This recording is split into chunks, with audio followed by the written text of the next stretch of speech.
Hello there, welcome to your current affairs that aims to bring you news in detail. Let's have a look at stories for this week. The full impact of the nurses' strike on patients suffering, coupled by their eventual firing, will never be known.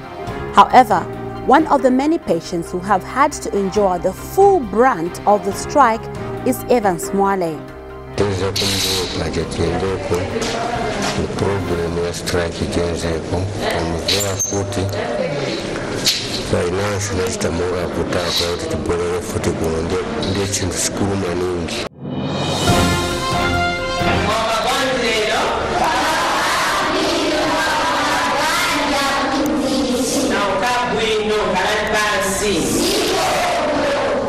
Atate, Amai, Washikulu, Watata.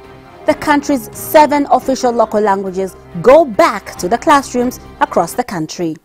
This comes after government launches the new education curriculum. Many have welcomed the move with a cautious advice to government. We teach our children, yes, English is a uniting factor. That we are 72 tribes in Zambia. But that does not say let's kill the Tonga language and we remain with English. Zambia is a collective of 72 tribes. Join ex-prisoner Godfrey Siame as he continues part 2 of Tales from Mukobeko Maximum Prison. You heard about it, made big news for days on end. 3 dangerous prisoners escaped from Mukobeko prison. How did it all happen? A condemned prisoner put a chamber full of urine.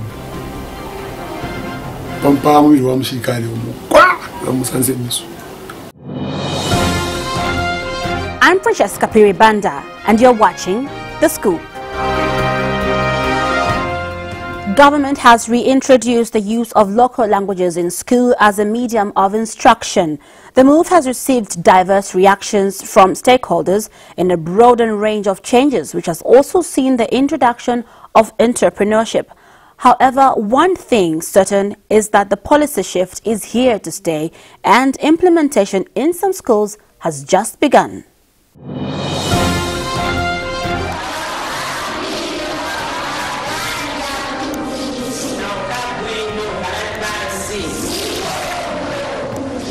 Zambia's 7 local languages have been reintroduced as the mode of instruction after many years of being sidelined. The Ministry of Education, Science, Vocational Training and Early Education says the reviewed education curriculum, which has begun to be implemented, will see the use of familiar local languages as languages of instruction, as well as languages for teaching initial literacy from preschool to grade 4. Immediately they enter grade 1. That scientific mind is gone. That creativity is gone. There's something wrong we are doing to our children. 3, why they argued is that this curriculum is excessively overloaded and inflexible. There are teachers in this room. Ah, come on, encourage me. Yes! 4, the argument is that it uses an alien language as a medium of instruction in the early grades. Remember I told you about the scientific mind reasoning in a local language to make cars, wire cars, kites, play games and so on. Enter school, leave that language behind, leave that kite behind, start afresh at the age of 7, starting afresh in a language. Have mercy on my children. Should I tell you that English is an alien language to the majority of our children in this country? And it's completely different from the languages that our children grow up with up to age 7. Education Minister John Phiri says the curriculum has been revised and that it will embrace academic and vocational training. He says the change will facilitate the acquisition of skills to enable the learners to be self-employed if they did not secure further education or formal employment. Enter school, Leave that language behind. Leave that kite behind. Start afresh. At the age of 7, starting afresh in a language. Have mercy on my children. Should I tell you that English is an alien language to the majority of our children in this country? And it's completely different from the languages that our children grow up with up to age 7. Lastly, number 4, it does not take into consideration the emerging changes in terms of technology and social development issues. Here I'm talking about ICT, life skills, sexuality education, financial education, and entrepreneurship education. Times have changed. We have moved on. But the curriculum has refused to move on. These are some of the issues in education that have taxed the minds of educationists. I see Professor Sepro here, Dr. Punkuri.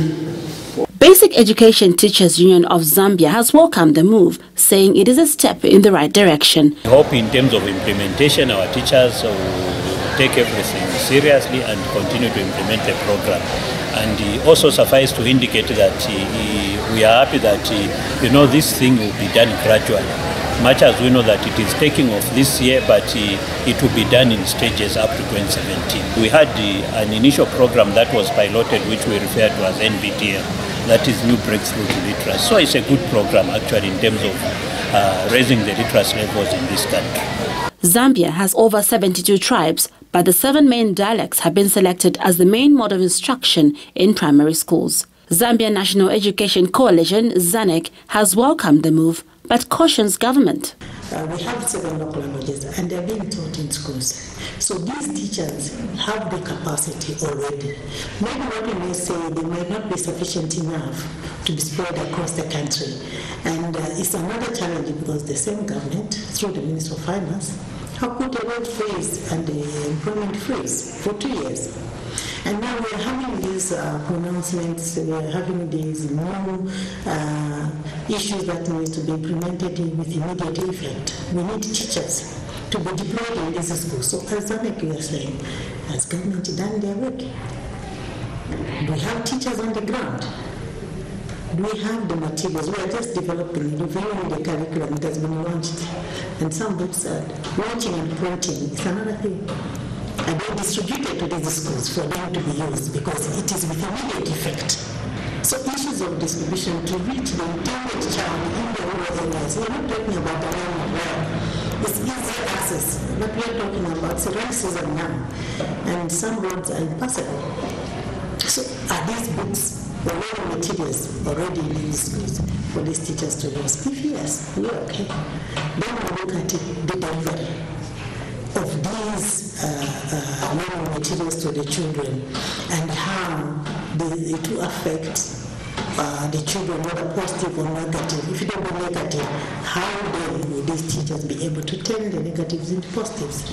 Because at the end of the day, we give a child to a teacher to educate. Very few times they are with a parent at home. And in moving with the government policy directive, many schools are enforcing the new policy.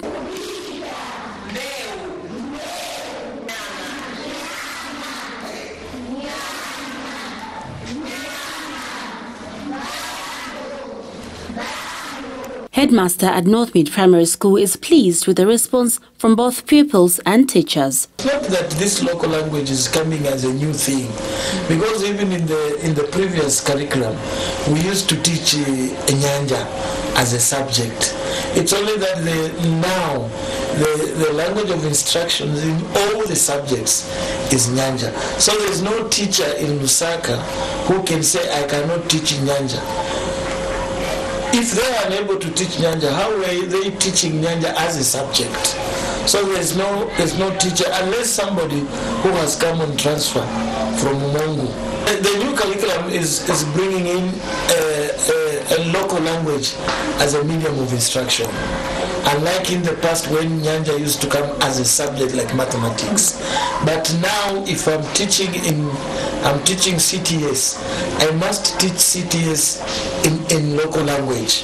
For example, if it is mathematics, I multiply 3 times 2 or 3 plus 3. Kutenga 3, kutenga tutatu, na tutatu, kutufaka pamozi, chikara zingati, ikara 6. Tricks in Chizungu. But the owners of the language will know it better. But the cardinal point is that now we are teaching using Nyanja in all the subjects.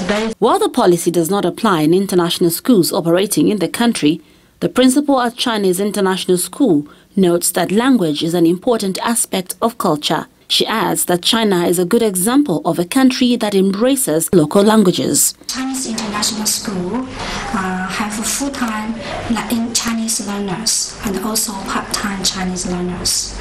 For full-time, like we have from nursery to grade 7. Those children, they come here to learn not only Chinese. We are following Zambia syllabus, so they learn English, mathematics, social studies, science, everything in English. But we have Chinese language as our compulsory subject, which is very intensive. We do it every day, one session, and the response is very good. The children love learning the language, and they are very good at learning language also. Now my children, they can speak Chinese, the conversation, the greetings, and the numbers, and lots of songs. And even some of grade 3 children last year they wrote an exam which called Youth Chinese Test, which was organized in China. Of course, language is part of our culture. Language is part of our tradition. And as a nation, we should keep our language. To pass down our tradition to the next generation, that's the responsibility of every generation.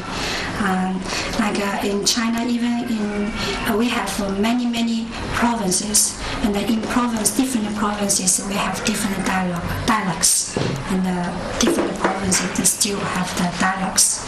But those dialects they are spoken in the daily life, but not used as instruction language in the schools. In the schools we still use the Mandarin, the standard Chinese, as our teaching language. If the revised curriculum is embraced, it would help shape many Zambian learners respond to the changing education and economic environment and become self-reliant. Government hopes that the revised education curriculum will enhance the reading and writing culture. Evans Mwale continues to suffer the anxiety of waiting for the day when his legs will be amputated. The operation has delayed for close to 2 months due to the recent nurses' strike. Doctors have recommended to have his legs amputated. It will never be possible to quantify the human toll and suffering caused as a result of the recent nurses' strike. Worse still, the effects brought about by their subsequent firing by government will continue for some time to come. Evans Mwale is among many other patients who we will live to remember the anguish and distress caused on him by the nurses and government action. Due to the nurses' strike, Evans' operation to amputate his leg has been on hold for close to 2 months now.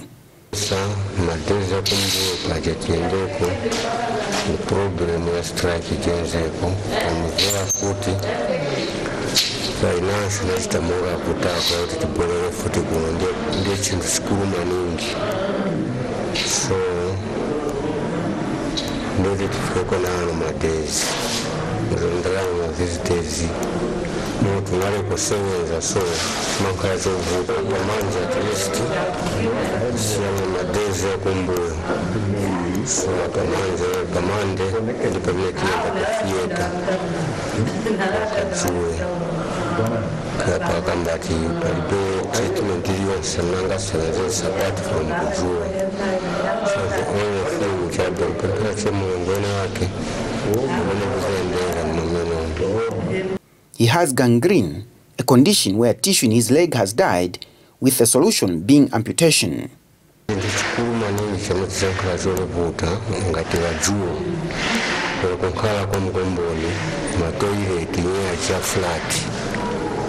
So ndiye problem amene facing maningi ikulu maningi kumangati kungapezeke wachifundo at least okutina nkhala kona vija vyasapato poenderapo vija ndichi at least nemula kupanga zinthandizako kuziyendera mola ngati ni nkhani yozithandiza ndiye chikulu maningi chinga ingankalipepo ikulu maningi vuto zaniputa maningi yemeneyo mola matoileti ya Mukomboni mungati ningapezeke kuthandiza vija vyasapato vija at least ndiye chintu choyamba. Then two, ukupina ngone yake futi wachifundo muve muntu kakakhala so mafuta amankhala yandi songa chitoka mbavonso kya munthanzeko so kaili apumani nankhala munga ni mwana ucho kuti achitosongiwa kudongozi pamene angachita. Such have been the effects of the strike action and government's decision to ultimately fire the nurses. In worse situations, some patients have lost their lives or in an impasse between government and the medical personnel. Now, last week, we brought a story of an ex-prisoner who was recently released from Mukobeko Maximum Prison after facing a death sentence. Now, in part 2 of Tales from Mukobeko Maximum Prison, ex-prisoner Godfrey Siame shares with us how he discovered that 3 prisoners had escaped in the recent prison break. Godfrey was released by President Sata on Christmas Day after his death sentence was commuted by late President Mwale to 35 years in prison following numerous petitions. Mr. Siame appeals to well-wishers to assist him to enable him start a new life.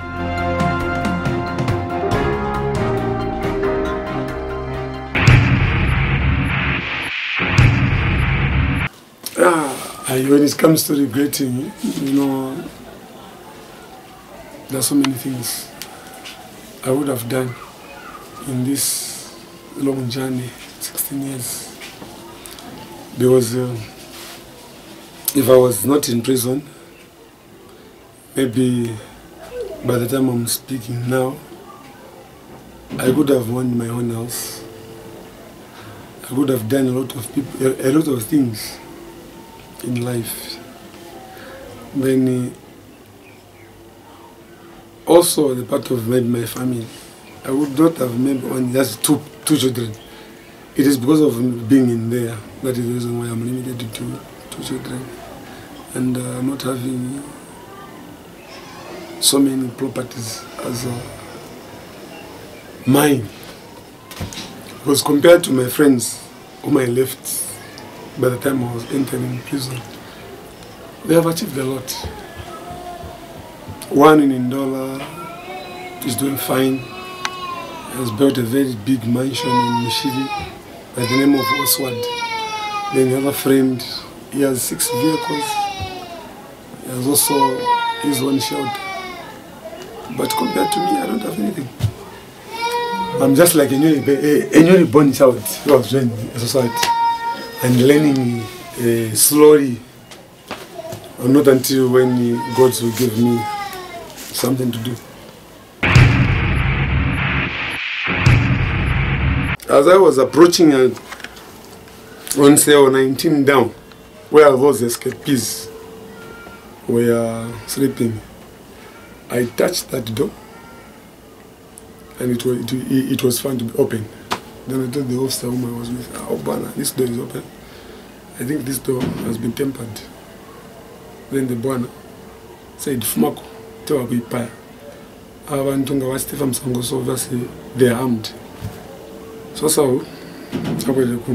then we came back again, asked, then they say 3 of them will remain. Then they say, "Yeah, we are here, 3 of us." Then 3 of us have gone. They even gave the names to the officers. I can only remember Derek and Sada. They are the one. This one I've forgotten. So they're the one who escaped. Then just there we stopped doing unlock. We tried to look around the prison premises. We found No one. That one, it is not true. Because, you know, when those guys escaped, me, I was there.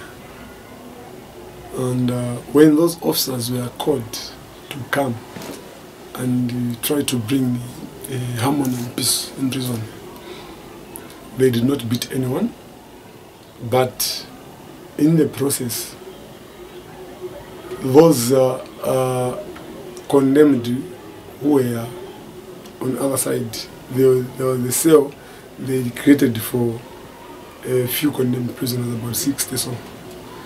By the same officer I mentioned by the name of Karota. So they are the one who put an officer. The officers came to conduct a search so that they can come and retrieve those prohibited articles. Things like sharp things, knives, all the prohibited articles. They are the one who officers were looking for. Then upon conducting their search, you know, it is a routine. In prisons you have to be searched.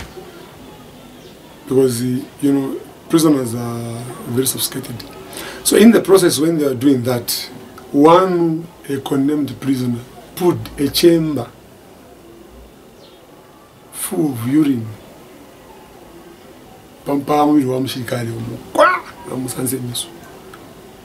Then that's how those officers, they went in. To say, but why are you doing this to the officers? And then few condemned prisoners, they grabbed that officer inside there. Then they started beating him up. The same officer who yes, was poured urine? Who was poured urine, yes. They started beating him up. One, quite a fracture. After and then to go and rescue that officer. That's when they said, no, these people, they are stupid. How can they start beating us when we are not beating them? We are here to do our job. We are here to search, not to beat them. Then they are beating us. That's when they also reacted. Because you cannot just stay idle when your friend is being maybe beaten up, and then you just say, no, since we are officers. No. They were forced to react in such a way that they even started beating up the prisoners. Because they are the same condemned prisoners, they are the ones who started beating up the officers. If they did not start that, they are not supposed to be beaten. And the beatings got that taking place. Now, because of them, that is the reason why they are beaten. And there's no any other prisoner who died because of beatings, you know.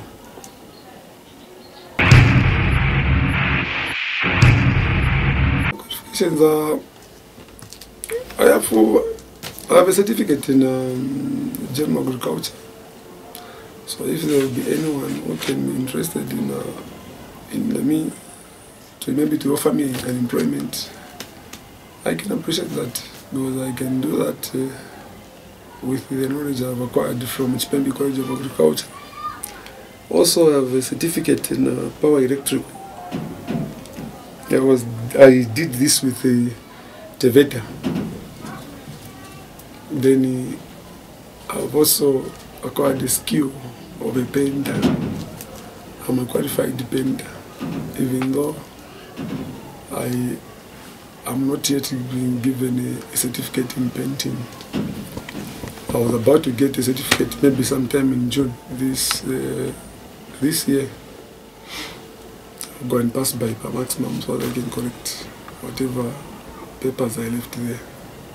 Even our level certificate, I have not corrected it yet. I'll go and correct it in June this year. So those are my qualifications for different fields. As an electrician, I've done power electrical with Teveta on level 3 and level 2, even level 1. Then general agriculture I did with the Chipembe College of Agriculture. I have nothing to do, no food, no art, no resources in short to help myself and my family. So that's there. If there can be maybe well-wishers who can come in and help me, so that I find something to do and be able to support my family, my wife and my 2 children, so that they can complete their education. Because I fear if they have not completed their education, they can pass also through what I have passed through. And that will be very bad for our family.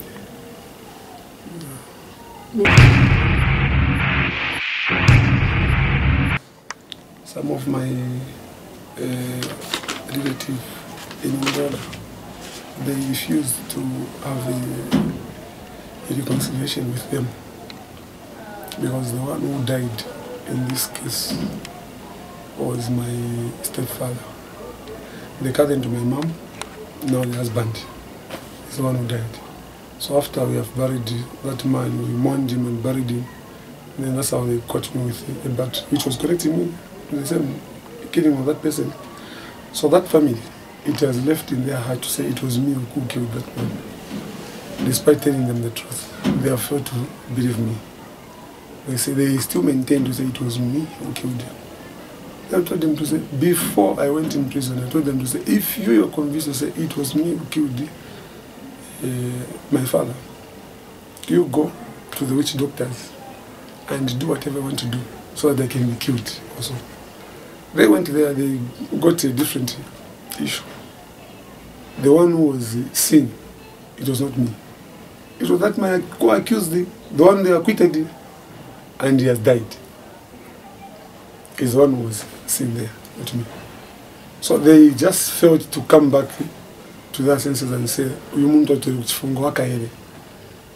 know, they still want to put that blame on me, so that them, I don't know, maybe they're just scared to say, we made him to stay for 16 years imprisonment for the thing which he did not do. So they have just failed to change. But yourself, have you forgiven, the family for the accusation and for making you miss 16 years of your life? I've forgiven them, and I cannot regret over that. I've forgiven them. Even if we meet today, we can just discuss with them whatever they want. That is the reason why I went there in Doha, so that we can go and sit down, so that we can reconcile. Now, if they have refused, there's nothing that I can do. But as for me, I've forgiven them. Well, The Scoop has a new segment called How Well Do You Know Your Current Affairs? We go in the streets of Lusaka to talk to some people on how well they know their current affairs. And the question for this week's current affairs is, who is the current defense minister? Let's take a look at some of the interesting answers that we got from you, our viewers. That's the problem of this shifting of ministers. I don't know. That's what I can say, because every day there's shuffles from that person to another person. Is it? I know who he is. Let me see. I've forgotten. He was this man. What's his name? He's new, right? No, he's not new. He's. Wait. Oh my God. Okay, thank you. Yeah. That should be Lungu. Well, I do watch the news, but I just don't know who the current defense minister is. That was How Well Do You Know Your Current Affairs, giving us some interesting answers just there. Now it's time for the proverb of the week. And this week's proverb says, even the most feared leader in the world is overcome by sleep. The proverb again says, even the most feared leader is overcome by sleep. Keep interacting with us on our Facebook page, Ask Movie, or alternatively, go to our website, movietv.com, and click on The Scoop. From all of us here, thank you so much for the pleasure of your company. Goodbye and have a lovely week.